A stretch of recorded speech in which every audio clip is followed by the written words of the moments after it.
Hey, taking a break from doing some projects. Been cleaning out the greenhouse. Built these grow tables. Built 2 of them. Got to make some more. Gonna make a video on that. But that's not what this video is about. This video is a follow-up to the flock being attacked video. Thought we'd share what we learned and what we found out and what we did to make things more secure around here and share some of the plans and some of the conversations that took place. So stick around and we'll do that.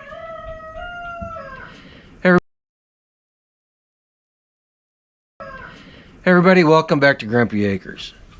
Well, like I said, this video isn't about the greenhouse.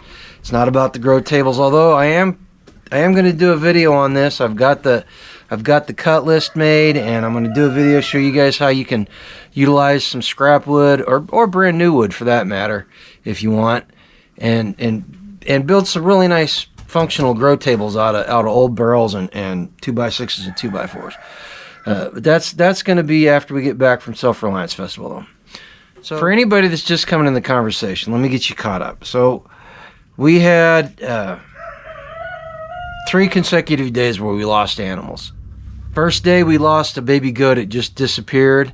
The second day it was a broad daylight attack, and Angela called me frantic, not frantic, but she was definitely upset and wanted me to come home because the flock had been attacked. Got home and there were dead animals laying all over the place and feathers and it was terrible. And then the next day we went to visit the grandchildren, and when we came home, something had attacked the coop and had ripped all the wire off of it and had gotten in and killed some more birds and had a whole bunch of birds missing and you know, took me 3 days before I finally got all the birds, and actually haven't found them all because I saw one on the property next door. It's they had cows over there, but the cows aren't there anymore, and it's over there, and I can't get it to come home, and I really can't blame it at this point. Anyway, so we thought we were under attack from multiple predators, and we know that at least 2 of the days, we know this now, that at least 2 of the days it was the same animals that attacked. And the reason we know this is because last Thursday, Angela called me at work about midday and said that there were 2 dogs over here. And she said they looked like they were domestic dogs. They had collars on them. And one of our friends that saw the video that I made of the coop being torn apart, and he called it. He said those are either coyotes or domestic dogs. And sure enough, there were 2 dogs. So Angela called around and was letting people know that there were wild dogs running around, and you know, unfortunately, at this point, if they come back, I'm gonna have to put them down.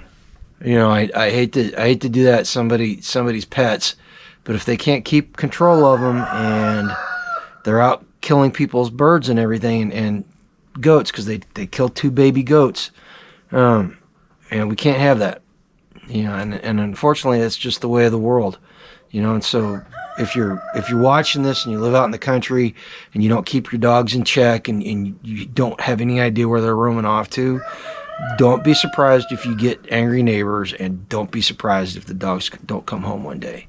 I put some traps out for coons about 3 nights in a row, and with the frequency of the attacks, they would have been back had it been coons. So we're pretty positive that it wasn't coons.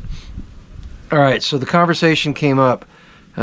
Several people asked about dogs and if we had livestock guardian dogs, and I tried explaining in a comment, but I'll just see if I can't make it more sensible or understandable as where we are with dogs right now. So we had Freya, the border collie, and she was an excellent guard dog. She took care of all the coons and possums in the area, and she kept the larger dogs or canines and the bobcats from coming up on the property, because she would go out at night and she'd roam around and do her thing, you know, but she stuck on the property and she was really good. Well, she got sick and she died. So then we got the new puppy, and the puppy, unfortunately, is still too young to do any good. You know, and we've got Manfred. He's over there enjoying the sun. We got Manfred, but he's getting a little bit older, and he doesn't move around quite as good as he used to. He's still a good guard dog, but we just got to know his limitations, especially in the wintertime. He doesn't, the cold doesn't do very much for his old joints. He's getting a little long in the tooth. So, you know, having more than one big dog's a little too much for me. In fact, I'm having a hard time with the puppy right now, just because of, well, she's just a puppy. So that's where we are. That unfortunately this attack happened, you know, right in that window when Dolly is not big enough and old enough and mature enough to take care of things like this. Once Manny passes, or he becomes, you know, too infirm to even get around, you know, and then after he passes, we're going to get livestock guardian dogs. We're going to get a couple of outside dogs and keep them around. I just, you know, like I said, just too many dogs are just nothing more than a hassle to me. So that yes, we need guardian dogs, and unfortunately we're right in a window where the dogs that we have are of limited ability. You know, but they've been champs this last week, because I've been keeping them out. They've been out all day long, and it's been cold here too. They've been out all day long when I'm out here working, and they've done a really good job letting me know whenever cars go by or something happens. And we haven't had any attacks, so I don't know. I don't know, after Angela called around and let people know, she may have accidentally talked to whoever owned those dogs, and they're keeping them on a short leash. You know, but there's always the possibility that they could get loose again and come back. Guardian dogs. Again, in the affirmative, we understand the need for livestock guardian dogs, and unfortunately, we're right in that window that I talked about. So let's go take a look at what I did to the coop. You know, as I said in the first video, I built this coop and this run exactly like I built every other coop and run that I've ever built. So I did not think anything would happen. Of course, we've never been attacked by two dogs at once, and Angela said when they were out here Thursday, they were jumping up onto the fence and on the coop, which makes me feel good because they weren't able to rip the fence apart. But what I did,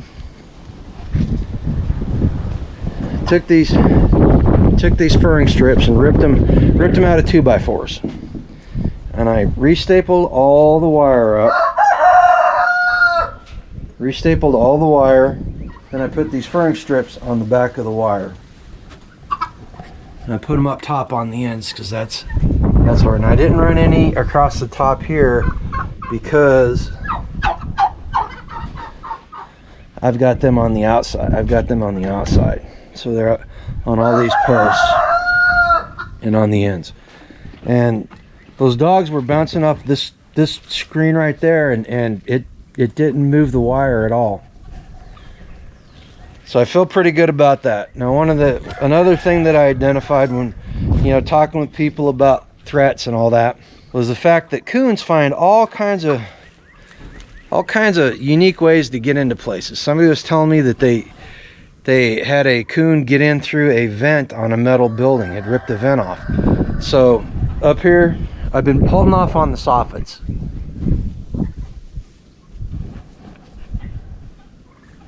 Not gonna lie, a little bit of laziness, but there's also some practicality there. And I wanted to make sure the place was ventilated.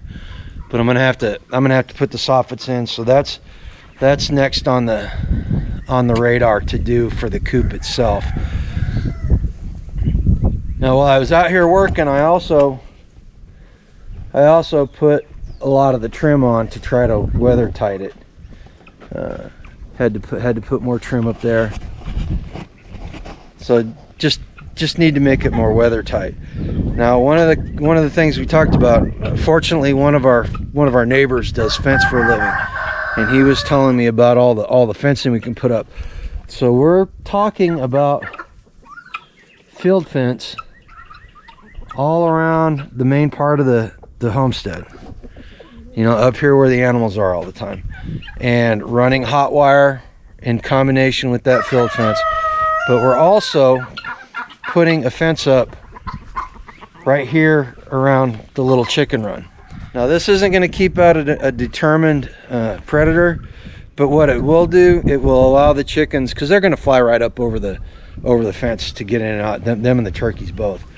But it will allow them the ability to go up and over that fence and get something between them and the predator. I know. Yeah, so that's one of the things, and we're just going to run it. It's going to be a little walkway between the greenhouse and the fence. It's going to go right here, and it's going to come over here. There's going to be a walking gate right here, and then on this side it's going to go out to even with the corner of the building here, not the run but the building, and it's going to go across. There's going to be a vehicle gate right there, so I can bring the skid loader in here and do that, because I'm going to start doing deep composting here. I've got the big compost pile over there that I showed you guys some time ago, but I'm going to do deep composting right here in the chicken run. Now, like I said, I did all the wiring, got all the wire back in, did the trim. I also, and this has nothing to do with security, but since I was working on the coop, I got guttering on, because this area right here, when it rained the other day, was a muddy mess. So I've got it so the water will run over here, and then down. I'm going to put water catchment right here so I can water the animals from the water catchment. I'm not having to schlep water back and forth. I'll have to do it in the summertime because it's going to dry up, but that's fine. But we're gonna capture as much water as possible off this building, and then I got to figure out how to do it on the turkey coop too. So that's a project. I got some reclaimed guttering that I can use, so we're gonna see about doing that. And I forgot to tell you, solar motion detection lights. Now that one works, and I put one up on the front of the chicken coop here, and it didn't work right out of the box. So I've got to take that one down, take it back to wherever we bought it from, and get it exchanged. But the light will kick on whenever there's something out here prowling around at night. The one that works is a little fiddly. I'm 100% positive that light will work, because we've had a lot of sunlight today, but there's been a couple of days this last week when it was cloudy, and it didn't kick on at night. So we'll just see. You know, you kind of get what you pay for. They were on sale, so if we need to get better ones, we'll get better ones. Well, that's about it. You know, recap. We ended up in total losing 12 hens dead, 1 missing. Well, she's not missing. I know exactly where she is. They killed the alpha and the beta rooster, so we've got a whole bunch of extra roosters running around now, and they're fighting for position, and the hens are trying to get the pecking order sorted out. I was supposed to call roosters today, but it's just now getting warm, and it was 14 degrees when I came out here, and I wasn't gonna process chickens in 14 degree weather. There's just too much water and too much cold involved. Been there, done that. But I'll get time either this week or when we get back from Self-Reliance Festival to do it. But you know, like I said, if you've got dogs and you live out in the country, you need to make sure either they're secure or they're well trained and you know exactly what's happening with them. Because if you don't, they're going to go off one day and they're not going to come back, and it's going to be the shoot, shovel, and shut up solution that somebody's going to apply to them. And like I said, I hate having to do that to dogs, but can't be coming over here and killing all my animals, right? All right. I hope this experience is giving you some insight on what to do and what not to do on your homestead. If you got chickens, if you got any